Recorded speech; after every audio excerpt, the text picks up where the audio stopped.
Hello, my name is Dave Davenport, and I'm running for the Freetown-Lakeville Regional School Committee. And I'd like to invite you to my deep underground campaign bunker. The window behind me, it's just a prop to make things look a little more like home. Anyways, I'd like to talk about a subject I brought up early on in my campaign. I posted a small video to YouTube, and I also did a presentation at a candidates forum a little over a week ago. And this is technology across our district. Last fall, our technology systems failed us. The systems crashed, and it took nearly a week for the district to have its systems fully repaired and brought back up. This was a warning sign, and we knew we had to do something. Over the next several months, our IT staff, as well as at least one outside vendor, made presentations on what we could do to upgrade our systems. We're nearing the time when we're going to move forward with these upgrades. There's broad agreement across the school committee, and of course the administration is in favor. What I'd like to do tonight is to present just a little bit on how this technology might be used.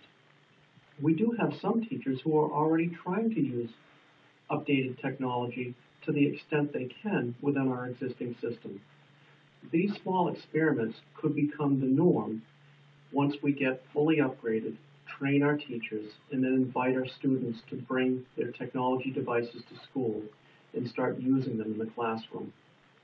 Well, without any further ado, I guess, I'd like to present you the presentation that I made at a candidates forum, and I hope that you enjoy it. Thank you, and please remember to vote on April 2nd. Vote for Dave Davenport. Thank you again. I guess I should thank the guy in the funny shirt down in the bunker. Well, okay. I'd like you to take a look for just a moment at this picture. It's one of my favorite pictures of my youngest son, Zach. The boy, not the skull. At any rate, I took it just a few months ago. We were on a vacation, and we visited a nature preserve, and there was a small learning center.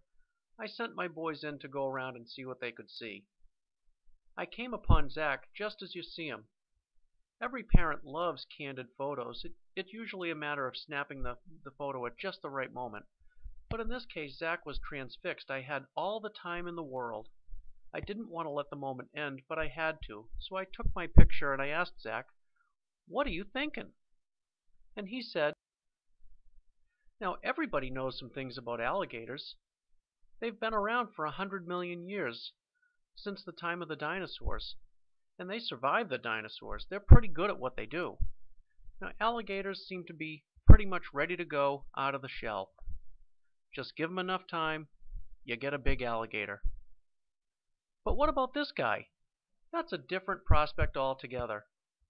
Much of what we consider uniquely human, we educate. We do this over an extended period of at least 12 years. And again, much of human prosperity and much of what we think is uniquely human depends upon this process. If we just decided to be more like the alligators and give up education altogether, we'd never get to where we are now. In fact, we'd regress. And that little guy there might end up a caveman. So where am I going with this? Well, again, much of what's gotten us to the point where we're at today involves change. That's what drives human prosperity. But unfortunately, our educational systems haven't changed substantially for well over 100 years, dating back to the Industrial Revolution. Back then, we had enormous waves of immigration and huge numbers of students to educate. This was a problem for an educational system that was largely built of small schools that were independent, pretty much run by teachers, where your senior teacher would become a headmaster and run the institution. Well, there just wasn't a capacity for our population growth. And so an industrial model of education sort of sprung out of some of the ideas of the Industrial Revolution and factories. We made schedules where kids run around from classroom to classroom and have textbooks and worksheets and other things. And teachers are almost working assembly lines, bolting pieces of information onto students, hoping in the end that we get a standard result. In the classroom, the teacher has goals, and they're noble goals. Then these get broken down into smaller units, and as the teacher goes along presenting information, there's some kind of check for information, a quiz or some other form, and it eventually all gets summed up in some larger form of assessment, some kind of a test. And as you can see, Zach looks a little overwhelmed. Well, there's nothing wrong with the teachers teaching this way. They've been taught this method for generations. But what's going on isn't necessarily best for the students themselves. There's an assumption that there's one size that can fit all, and all students will accept this content equally. It tends to grind away at creativity, and our teachers and students are very creative. It also tends to make differentiated instruction within the classroom very difficult.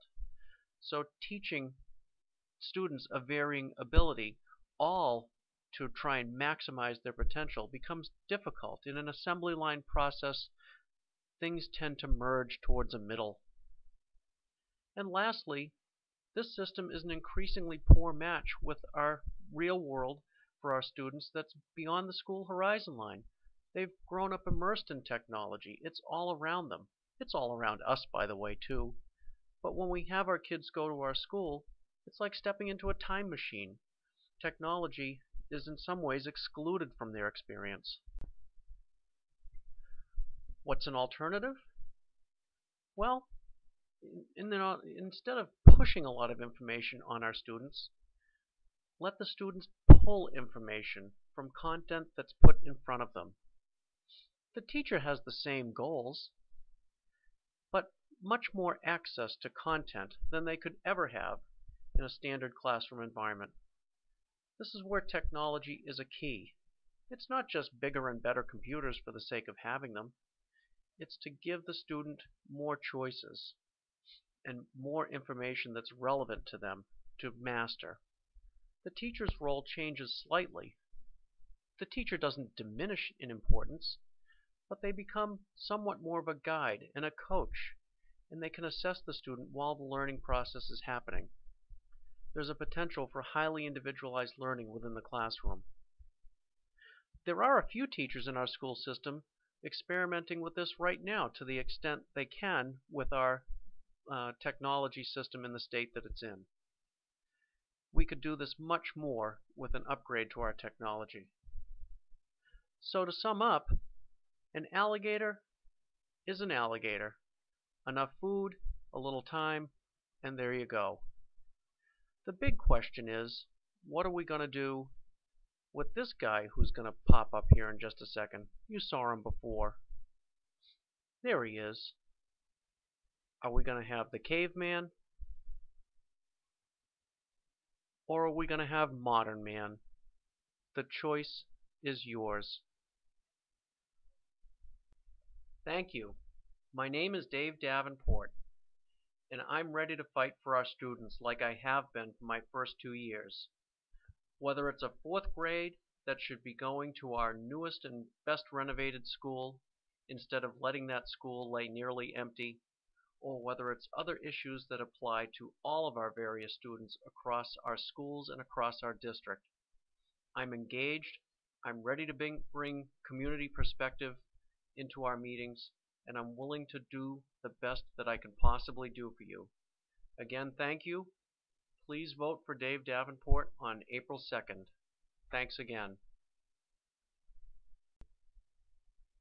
Paid for by candidate.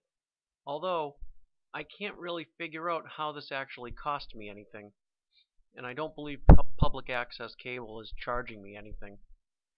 Also, produced by candidate, which you might think is a little unfortunate, but have a little pity on me. Next time I'll try for an Oscar. This time, I know it's kind of weak in a few spots. But thanks for spending 10 minutes with me. Bye now.